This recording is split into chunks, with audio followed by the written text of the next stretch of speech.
โอ้ยว่าแม่น ใช่มันก็บ่ได้ แม่น เนาะมันออก เขาหั่นใส่ที่ เขาเจ้าหันใช้นะเห็นมันนอกว่ะแต่ว่ามันแน่นกูเก่าได้พอบาทนี่แน่นกูเก่าบาทนี่โอ้ตรงอันนั้นอยู่ทั้งหมดทั้งมวลน่ะ28,000มั้ยมีบ่วุ้ยเอาจังหน่อยผลเขาชนเขาในเอา50,000ผล เห็นอยู่ได้ลายแผ่นเนาะตั้งแต่แม่ เขาในบ่ บดแล้วแม่เอ้ยข้างนะข้างคุณจนบ่หมดตั้งแล้วเนาะแล้วเขาช่วยเนี่ยเอาอันนี้ไปก่อน แม่นออกไปเบิดเลยว่าพอดีเปลี่ยนไม้ได้เพิ่นบัดนี้บ่แม่นป้ายเก่าได้บัดนี้ป้ายตัวนั้นป้าไปเลยเอาป้ายใหม่เลยผู้ดีป้ายใหม่ออกผู้ดีพี่น้องเอ้ยทางร้านเพิ่นบอกว่าให้มาซื้อน่ะให้มาเปลี่ยนป้ายนี่เด้อเพิ่นบ่มีเวลาไปเอาบัดนี้รถป้ายมันยังออกก่อนบัดนี้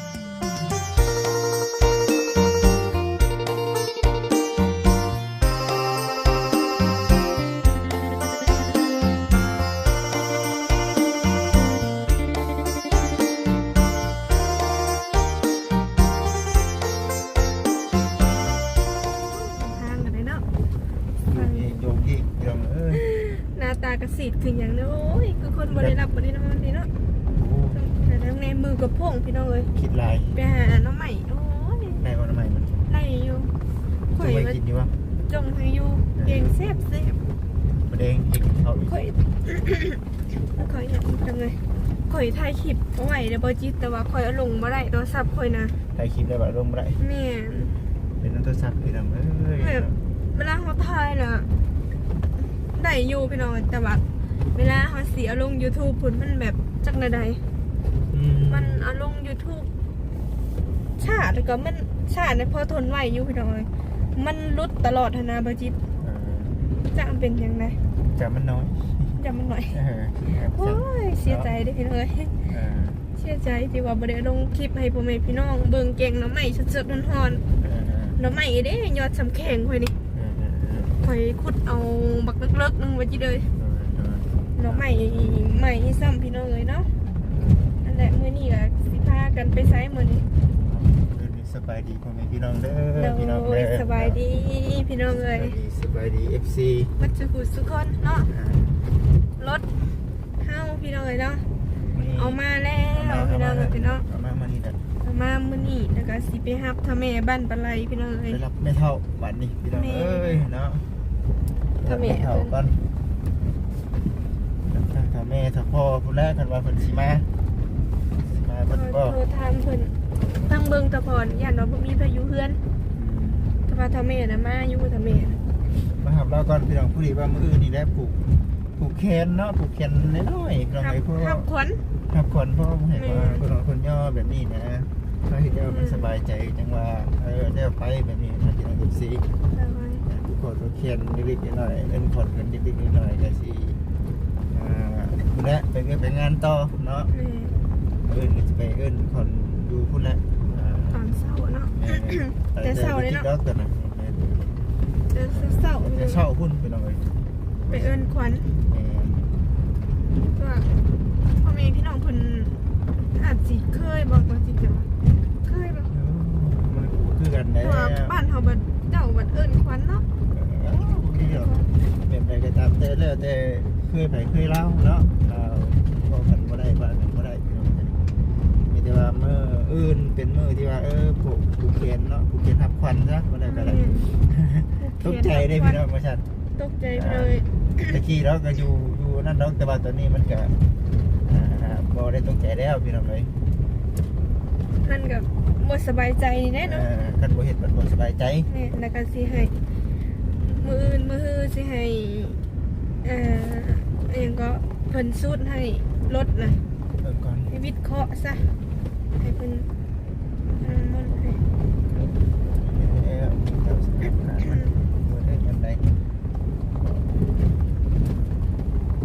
แต่ว่านั่นก็ได้เนาะ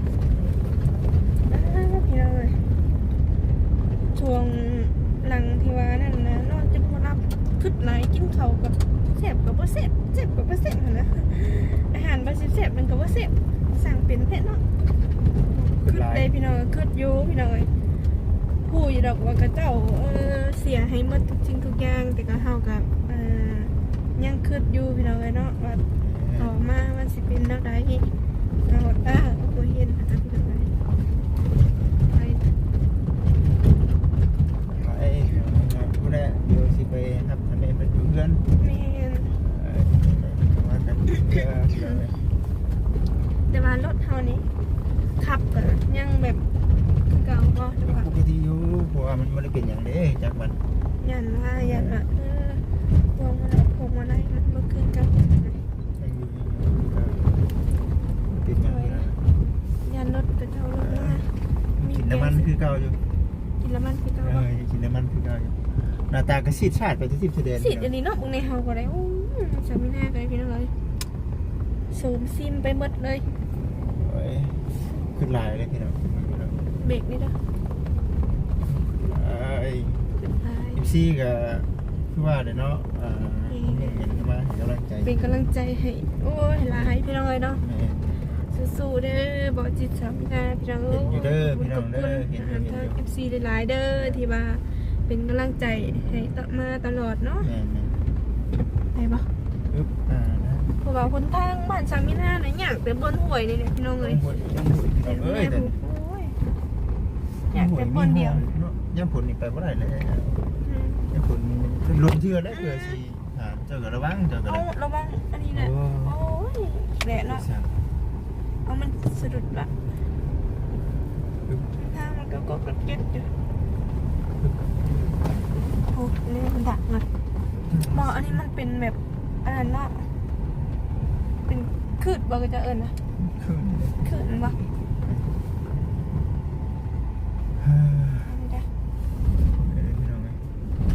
เมื่อย จนขาดตลาดก็ไปลงไปเลยขาด 3-4 มื้อเลยพี่น้องเอ้ยบ่ได้ลงตลาดนะ3-4 มื้อเลยเด้อ3 โชงอาทิตย์นั้นเขาก็บ่ได้ลงเนาะ ใช้มือขุดคานลงอยู่ ลงมองวันคานน่ะวัดประหัตมาเขาไปลงประหัตเนาะ ประหัดไปลงของก็บ่ได้ไปเอาเนาะลูกค้ามาถามอยู่ด้านกับบ่อยากมีเลยแต่จังหวะ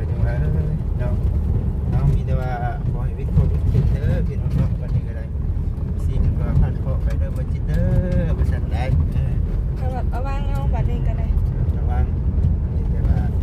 แค่เดียวผูกแขนน้อยก่อนมื้ออื่นพอได้ไปเวียกไปงานก็สิสบายใจจังเว้ย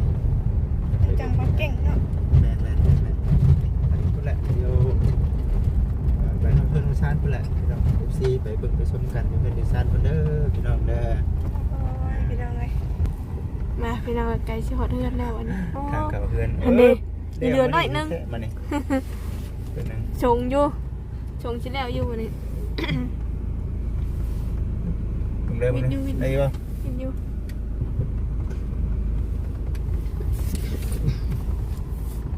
ทางเหยียดเจ้าเลยพี่น้อง จ่อมีต้นหมอต้นไม้เนี่ยพี่น้องเลยเพิ่นกำลังนั่น ยิ่งแต่ประตูบุงเยี่ยมมันเนี่ยทำมีเงินซื้อ เราจะไปเยี่ยมจะดอกมีเงินมีคำเพิ่นแหละ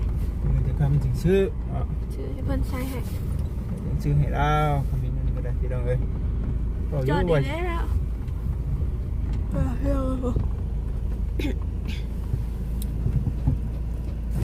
ถึงรีอยู่หันเนาะบังไปบังมากกะเตี้ยน้องเหือนเขาเนาะ โอ้จะเตี้ยจะไรมาเนาะ เตี้ยจะได้มาบ่ นี่ก็ได้เนาะ ได้อยู่ป่านนี้เนี่ยเพิ่นยืนเบิ่ง ช่างเพิ่นเลยเนาะ ช่างเพิ่นอะเพิ่นนะทางตะเพาะเพิ่นปึ๊บพอแล้วเอาไปเลยโอ้ยอย่างแน่มือข่อยนะมาจิ้นเป็นอันนี้วะ เรื่องเลยอึบดูแล้วว่ามานี่แล้วเนาะ แล้วก็คนละสีเลยบัดนี้ โอ้ยยังนอกเป็นยังนอกเนาะงามคือเก่า บางทางงามว่ามาแต่ทางอันนั้นฮะ โอ้เบิ่งก่อน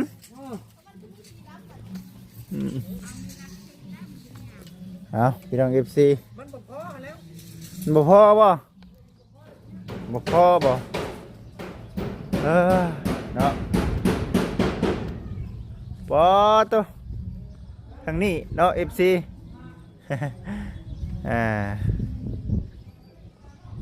ถือว่าคักอยู่เนาะงามเนาะยังแต่ปงเยี่ยมนี่แหละพี่น้องเอ้ยเนาะบ่จิตเว้าอยู่ว่าสิซื้อให้เด้อพ่อกับแม่เด้อว่าเห็นแต่ว่าพังไปก่อนเดี๋ยวมีเงินแล้วเดี๋ยวสิซื้อมาให้เราตัวนี้แหละที่ว่าช่วยเราเนาะตัวนี้นะตัวนี้เงินเราขายอันควาย แต่ว่านี่บ่จิตว่าเดี๋ยวหาเงินได้เดี๋ยวสิซื้อมาให้ว่าประตูปงเยี่ยมนี่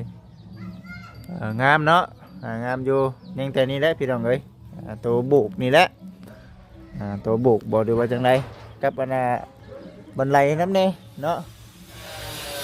ตัวนี้เป็นตัวนี้เนาะเพื่อสิได้พี่น้องเอ้ยไอ้พ่อ เอาสบายดีพ่อสบายดี สบายดี ต ามทางนี้นะจิต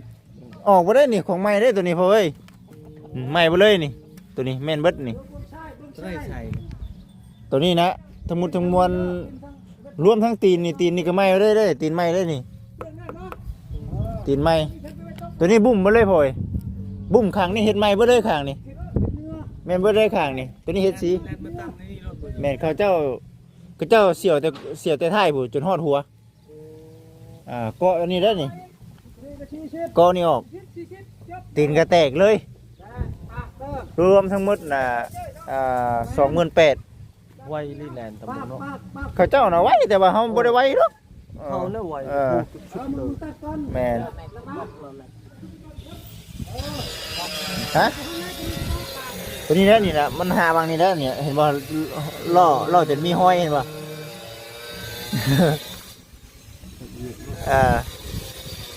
บุญตาก็อันนั้นตาบุญท่อตาบ่แตกว่ะป้ายเปลี่ยนใหม่เลยพ่อย เขาเหยียบมาเลยจิต แม่นเขาแห่แต่ท้ายพุ่นมาน่ะเขาเจ้าแห่แต่ท้ายมาจนฮอดหัวมานักอยู่วังหัวโอ้ยว่ะ แตก แม่น ใส่มันดูว่า แม่น เขาหันใส่ที่ เขาเจ้าหันใช้น่ะเห็นมันนอกว่ะแต่ว่ามันแน่นกว่าเก่าได้อพ่อยบัดนี่แน่นกว่าเก่าบัดนี่โอ้ตรงอันนั้นอยู่ทั้งหมดทั้งมวลน่ะ28,000แม่วีบอกว่าเอาช่างหน่อยผดเขาชนเขาในเอา50,000ผด เห็นอยู่ได้หลายแผ่นเนาะตั้งแต่แม่ เขาในบอก เบิดแล้วแม่เอ้ยข้างน่ะข้างพุ่นจนผมหมดตังค์แล้วอยู่แล้วเขาช่วยเอาวันนี้ไปก่อน แล่นออกไปเบิดเลยว่า เมาทำเป็นเมา บ่เขาเจ้าแซงบ่วิดเขาเจ้าแซงเฮาบ่วิดว่ะ ยาลดกินเหล้าเมา แล่นออกบ่เลยนี่น่ะแม่เอ้ยเปลี่ยนใหม่เบิดเด้อนี่น่ะ เปลี่ยนหมดเลย แม่เปลี่ยนใหม่เบิดนี่นี่คือตาอันเก่าตาน่ะคำตาแตกน่ะเพราะแห้ง มัน ยันน่ะเพลงดีอีกแบบนึง ถ้ากะกีหันกะดูบ่ แล้วเจ้าขี่รถจักรหน้าไหลนำคน แม่ขี่รถจักรวัยรุ่นเขาเจ้า เขาในแบบนี้นะ เขาเจ้านี้ฮะ พอรถจักรนำเขานะ เอาให้วัยรุ่นเขาได้พาอะไร ให้วัยรุ่นเขาเจ้าพาอะไรจึงทันคันบ่มีรถจักรนะเพราะแห้ง เพราะนั้นก็สิทันคนนี้ แล้วก็ยังบ่อยากลงติรถเนาะ แม่นเห็นอยู่บ่คลิปเห็นอยู่บ่ เห็นอยู่บ่อยากลงติรถ โอ้ยไกลเด้พ่อยเจ้าบ้านนี่จนฮอดทางแบงพุ่นบ่จักมันกลัวมันจะเบิดอ่ะ แม่ อาดบ่ไหม ไปกันเลย ไปนํกันแล้วเนาะพ่อเนาะไปนํกันแล้วเดี๋ยวเฮาสิมาส่งดอกเบิ่นก็ได้ไปแล้วพวก เจ็บหน้าอกติรถเข้า เจ็บบ่ผู้ที่มามื้ออื่นเดี๋ยวสิพาไปซื้อยา ท่านชัย ชักยา พอดีสิซื้อยา คือเบอร์นอน พ แม่นสองมุลิยอนี่แหละหัว เฮ้ยเนาะ เฮ็ดให้พอจมเฮ็ดซอยเขานั่นอัดคือเท่านั้น เฮ้ยบัดนี้พอมันบ่พอตอนนั้นก็ว่าพออยู่บ่ใส่เป็นน่ะ อะไรที่ แต่มันคนละสีเนาะชื่อเขาอยู่บ่ ชื่อลูก บ่ชื่อจักตับ เอาอีกวันนี่ตับปลาย ตับปลายบ่ ขึ้นล้มนั่นน่ะ เออ ตับปลายแล้วเอาคงให้ได้3แผ่น เออ ของเก่าแล้ว กับบันไดก็ยังบ่ได้นั่นเนาะ ยังเลยยังก่อนปีนี้ ทุกคนมันบ่ จุกก่อนทีละ เบิ่นเงินได้ติ หมดคักแล้วบ่ ใช่นี่ หมดคักแล้ว เออเท่าไรก็ตับหนึงนะตับเท่าไรเท่าถึงแล้วนะ กิน150 เอาเดี๋ยวเฮาให้แล้วดอกเดี๋ยวสิเอาให้แล้วเด้มึงเนี่ยรถใหม่ได้รถใหม่แล้ววันนี้ออกไปเบิดเลยแม่ เหงื่อจุลูบลงเลย พุ่นตั้งแต่ท้ายพุ่นจนฮอดพี่ จะได้ถ่ายนี่หรือวะ ฮะ28,000 ลงอยู่คนรอ เป็นอะไรเด้ อันนี้ก็เปลี่ยนใหม่ได้นี่น่ะเปลี่ยนใหม่นี่ยางนี่ แตกเลย ยางกระเตกมีแต่ยางอยู่เฮือนน่ะ รถเขารถใหญ่เราดูอย่าดอก รถกระบะ ยาว อันนั้น โดด กระบะยาวนะ ทางโค้งเนอะ ทางโค้งได้พระเจ้าแซงทางโค้งบ่วิดบาดนี่ มีรถข้างหน้ามา เดี๋ยว นะ น้ำก็ทันเนาะ อุ้ยกั้นใจอยู่กั้นใจยันบ่ทันอยู่ เหรอ จะเอาไม่ใช่กับรถเนี่ย รถจักรวัยรุ่นเขาเจ้ามาเบิ่งหั่นแหละให้เขาเจ้านำให้แล้วเดี๋ยวมีโอกาสก็สิแวะไปหาดินน้ำน้องเพิ่นอยู่โอ้ยคันบ่ได้น้องเพิ่นบ่ได้แหละ แนวมันนะ เดี๋ยว เขาเสีย 28,000เป้ได้นะไปกับแล้วนั่นนะค่าปรับค่าใหม่ใส่โทษเฮาบ่ได้เอาเลย FC เพิ่นก็ว่าคือบ่เอาแน่ว่าซั่นเฮ้ยว่า เมื่อว่าเดี๋ยวนั้น บ่าสิพาทั้งสะพ่อสะแม่เพิ่นเมื่อแม่นเด้อการนี้แล้วบ่อยู่ เอ้ยว่าวิดคอวิดเข็นแล้วบัดนี้ว่า มีเลือกไปอยู่ ได้อยู่ อะไรจับเอา ได้อยู่ดอกเฮาสิชื่อสิ้นหมูเมื่อสู่อันน่ะหมู่ครูเพิ่นกินน้ำไก่ผูกคอผูกแขน ผูกแขนน่ะจะมีอยู่บ้านเฮ้ยมีแน่ ไก่พอดีรถไก่ มีแน่ไก่อยู่เฮือนมีแล้ววะฮะ เอานี่แล้วเอาไปนี่ เออ ปู เอาพี่น้องเด้อเอาจะเอาเดี๋ยวสิพา FC เลาะเบิ่งก่อนพอดีเปลี่ยนป้ายเลยอันน่ะลืมบอกอันน่ะคนที่เขาเจ้าต่ำนะเขาเจ้าชื่อเลขรถเฮานะถึง18 ล้าน เรา พอดีเราเอาเงินนั่นน่ะค่าเลขเนี่ยมาจ่าย คุณเราฮะอ๋อ เขาเจ้าจกเงินของเขา 2,000 กีบ2,000 บาทนะเพราะว่าเอ้าเท่าไหร่ก็18 ล้านก็26,000เนาะ26,000นี่แหละประมาณเนี่ยพอดีเอาเงินถึกเลขเงินแหละ เปลี่ยนไม่เลยนะนี่ เขาถึกแต่5,000 กีบเฮาน่ะซื้อหน่อยพอดีเปลี่ยนใหม่ได้เพิ่นบัดนี้บ่แม่นป้ายเก่าได้บัดนี้ป้ายตอนนั้นป้าไปเลยเอาป้ายใหม่เลยพอดีป้ายใหม่ออกพอดีพี่น้องเอ้ยทางร้านเพิ่นบอกว่าให้มาซื้อน่ะให้มาเปลี่ยนป้ายนี่เด้อเพิ่นบ่มีเวลาไปเอาบัดนี้รถป้ายมันยังออกก่อนบัดนี้ ออกแบบโหดพอดีคนถึกลายเด้มือน่ะเฮ้ยว่า พ่อมา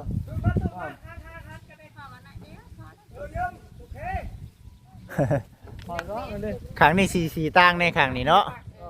มันใครกลัวเก่าอยู่บาดนี่เนาะมีหลักสีและจึงงามเล่นก็ตกแต่งเหือนเนาะมีหลายสีได้จึงงามมันสีเดียว ครั้งแรก เครื่องนี้คันมีพอหักสีผ้าบ่พอที่สีผ้านะสีนี่อัดโตนสีอื่นอันงามแบบนี้แล้วเอาตามสี นี่เรา เขาไปซื้อยังบ่มีสีขาว แม่นบ่แม่จะไปซื้อจับมือยังบ่มี แสดงว่าบ่ได้ คนที่ แล้วบ่ได้ซื้อเพิ่มบ่ ชื่อเพิ่มตับ บ่เอ่อ อ๋อนี่นี่ บ่สีแดงนี่ได้สีแดงนี่ซื้อเพิ่มบ่เออ เด็ดว่าสิเอาสีฟ้าอัดตรงนี้มันมีจริงๆแล้ววะ เออ คิดนะคิดแห้งง่ายนะคิด ทางนั้นงามทางนั้นก็ได้เนาะ ชิบหาย มันตัดกันได้บ่มันตัดกันเด้ คักว่ะ คัก เดี๋ยวเบิ่งตัวหุ่นคัก เออ คือชีอยู่ชิบหาย เออเปได้เลยเนาะจนฮอดทวนหมดเลยเนาะเพราะ เขาจะไปชื่อวันในบทบ่มีใช่สิ เออ สีแดงบ่มี กะกะกะ บันไดนี่โจ้ก้อนปีนี้ดิพ่อ โจ๊กวัน เบิ่งดูเนาะเขามาเบิ่งก่อน ขึ้นบันไดเก่าเขาเลย ขึ้นบันไดเก่ามาเบิ่งก่อนพ่อแม่พี่น้องเอ้ยเนาะเป็นทางในเนาะทางในเฮือนขอโทษขออภัยนำไม่ได้เฮือนยังบ่ทันแล้วเด้มันก็จักสิฮุบๆในเด้อพ่อแม่พี่น้องเด้อ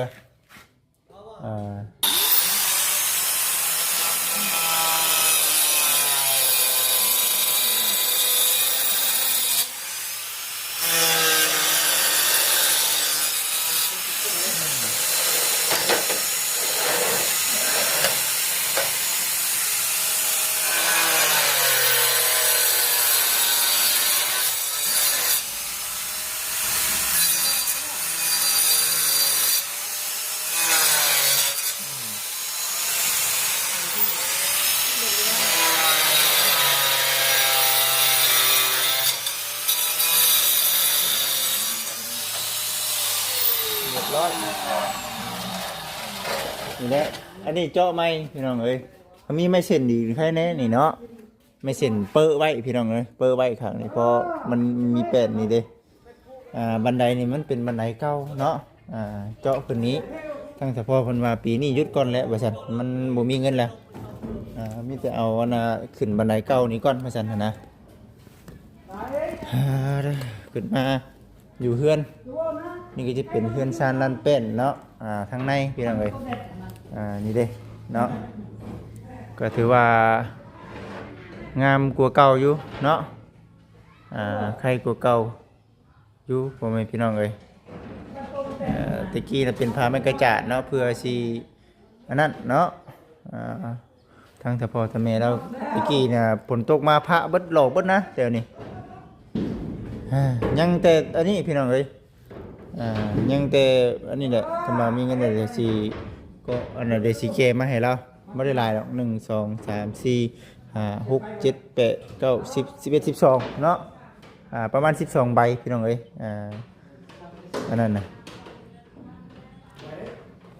เรียนพอเฒ่า แล้วก็ต้องมีขอบไม้ตัวนี้น้ำอีกแน่เบิ่งนี่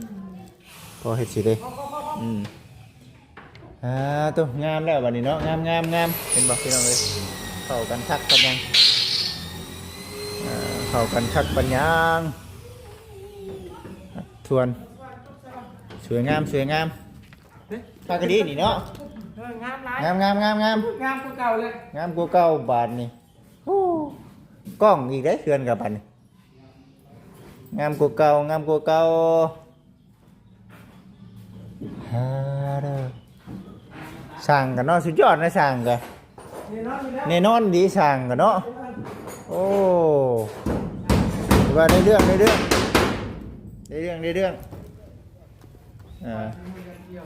สั่งสีมือนะสั่งสีมือบ่ธรรมดา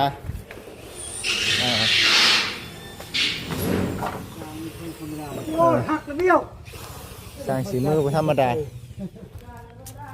หักแล้วมันอ่อนเกิน คุณพี่น้องเลยทั้งเป็นยังไง นั่งสบายดีก่อนนะ สบายดีไหมสบายดี มัดผมก่อน ยังระบาดนี่ปานคนป้าบาดนี่ มัดผมก่อน